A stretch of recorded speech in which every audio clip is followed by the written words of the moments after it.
If you take a close look at the products around you, you'll notice that many are made of parts that have been assembled together. One way factories make product parts is by melting materials such as metal, rubber, or plastic, then pouring or injecting them into molds. To make a plastic part for a product, the manufacturer has to first commission a mold-making company to design and produce a plastic injection mold. The mold begins as bars of chromium steel, a high-durability metal that can withstand repeated high-pressure injection of plastic. Workers assemble several bars into a block called a mold base. They mount this base on a milling machine, which shaves the bars to the right dimension. This step is critical, enabling them to later machine the base into a mold that's faithful to the technical design, right down to the 100th of a millimeter. A mold usually consists of two halves, each of which is comprised of several components.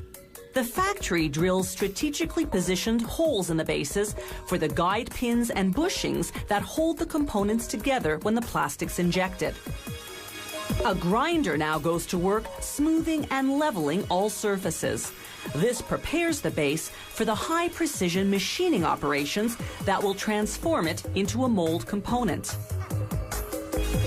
A computer-guided tooling machine called the CNC slowly machines the base, wearing away the steel particle by particle to create the mold component's shape. This one, part of a mold for the plastic rim around a snowmobile's front headlight, takes 20 hours to complete. From here, most mold components go on to a second tooling machine, especially if they have some fine detailing that this CNC machine is incapable of carving. The second machine is outfitted with a copper electrode in the shape of the plastic part, in this case a snowmobile oil gauge. After polishing the electrode to ensure flawless casting, they use a sophisticated measuring device to verify the dimensions. The electrode goes face down on the second tooling machine called the EDM. Directly underneath is the mold half that's already been partially formed on the first machine.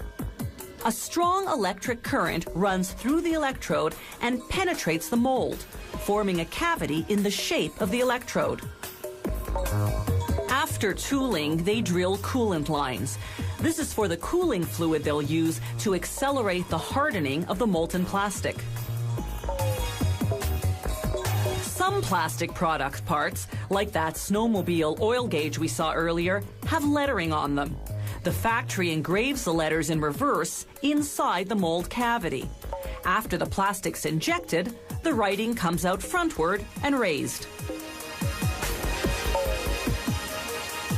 The surface of the mold cavity is pretty rough from all that tooling, so they polish it smooth to ensure a proper casting.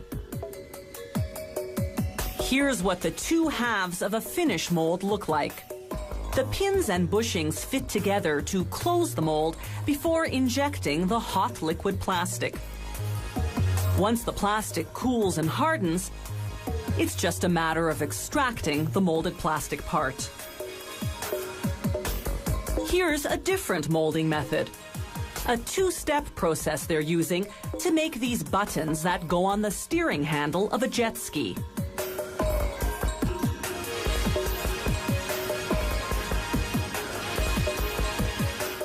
First, they mold a structural base out of hard white plastic. Then they put the base into a second mold and inject a rubber-like gray plastic. This softer plastic covers everything but the raised lettering, giving the button a softer feel.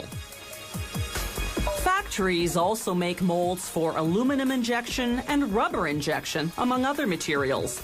They build those molds from different types of metal, but using the same techniques.